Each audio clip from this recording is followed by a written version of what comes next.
Welcome back, everyone. I'm Marvin Jackson, keeping good company tonight with Donna Hopkins and Shannon Cross. And ladies, is this Washington team burgundy and gold or fool's gold? I mean, I know it sounds really corny.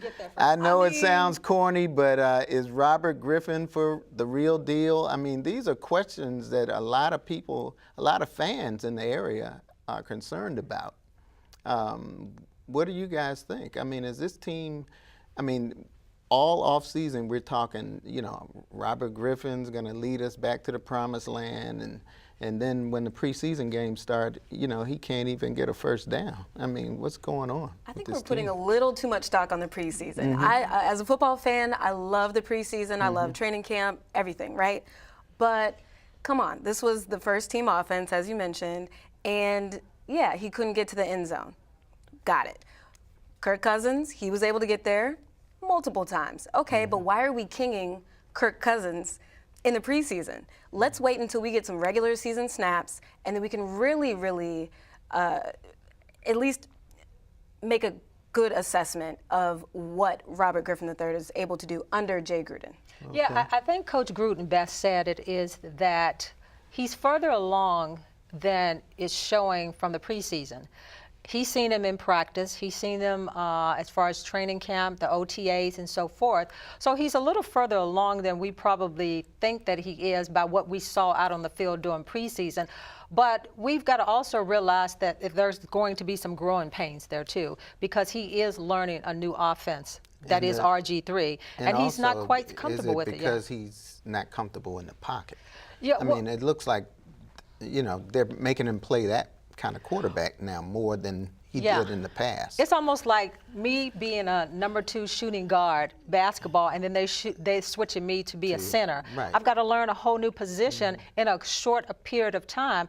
So I think, like Shannon said, preseason is just preseason. They haven't even put in half of the offense yet.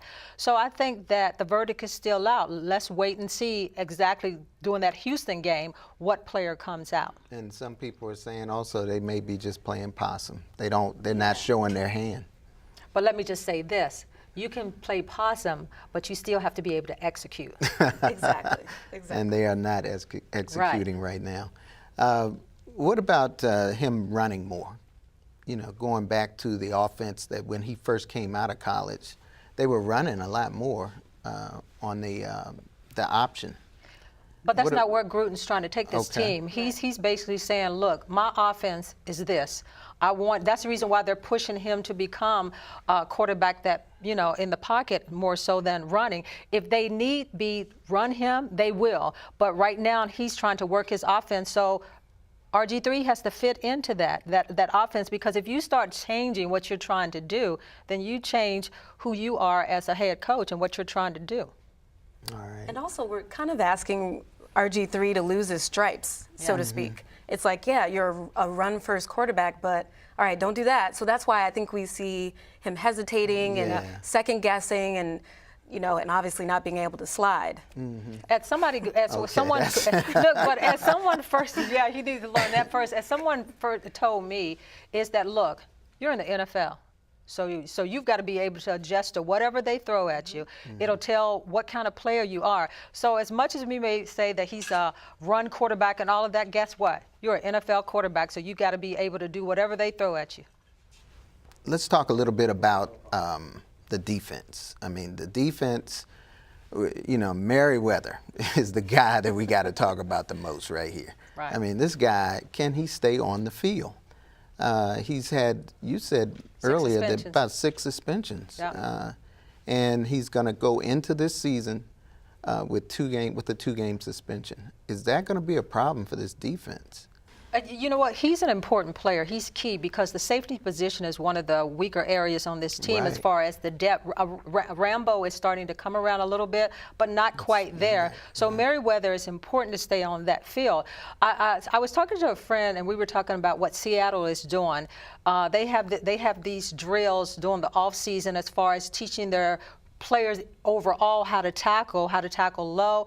And it's pretty interesting because they took it from rugby football as far as how they tackle that. And if you look at Seattle, and you don't see that many penalties thrown their way. So it's something that he has to concentrate on as far as tackling below as far as the shoulder area, and more so low tackling and so forth. But the thing about Washington in general, when you look at the safeties and you look at the DBs, they come to make the big hit instead of just tackle. Wrap your arm around them, and you're not going to get those calls. But when you come in flying and you come in trying to make that big hit, more often you're going to get that flag thrown. So I think that's the key that they've got to work on as far as that part of the game. A lot of them say it's hard, though, because of the momentum. Like, you're taught to just go in there, and it's, you're feeling the adrenaline of the moment, and you're just going for that guy. And so it's hard to stop, think, oh, wait, let me not hit him with my helmet. And even after that hit, Torrey Smith was on Twitter. He tweeted, I don't think, the hit was bad. I think it was okay. But if it would have resulted in a concussion, I might have felt differently. Well, I think if he had gotten hurt, I think he would be saying something different. But he thought it was okay. But guess what? They, like you said, they come in flying, but look, Seattle, they've been working on situations not to do that. But I think that you can be taught, because they're just so used to wanting, ooh, wow, you made that big hit. Well, guess what? Here come the yellow flag. And the NFL is so strict this year. Like you said, there's going to be a lot of flags thrown this year. Knowing that means that you've got to change your game a little bit. And 6-time suspension, then come on. You need to think a little bit more of how you're coming in there. Well, the problem with him is that he comes in flying. A lot of people come in flying, but they come in with their shoulders. And guess what? And he's coming in with the crown of his helmet every time.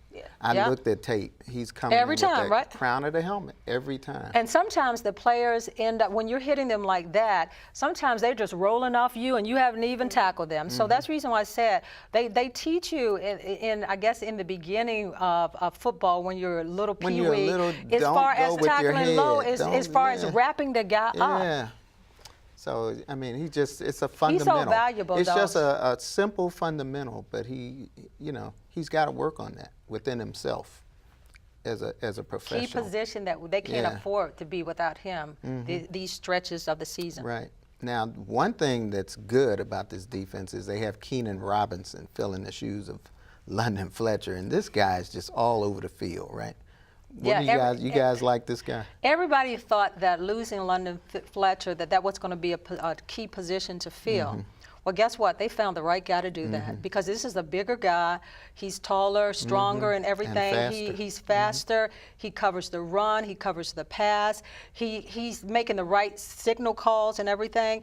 He's the man that makes that defense go. And that quick, he has adjusted to that position. And I think that throughout the year, he's only going to get better. And, he told me in camp that he actually called signals when he was at the University of Texas. So that's something that's very normal for him.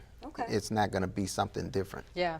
And to boot, I mean, Washington's defensive coordinator and Jay Gruden are both raving about him. They're like, oh, yeah, Robinson, that's our guy. And he has a tremendous amount of potential. So replacing a 16-year vet isn't such the such the hard thing to do. And he's coming off an injury. Yeah. Right. So that's also these very will be difficult. his first game. Yes. Yeah. Can we just talk about the defense in general? And that defensive line has been an area where the Redskins really needed to improve. And you're talking about bringing the pressure in that Cleveland game and the Baltimore game. They are doing, Jarvis Jenkins, Trent Murphy, the rookie, as far as Arapo, Kerrigan.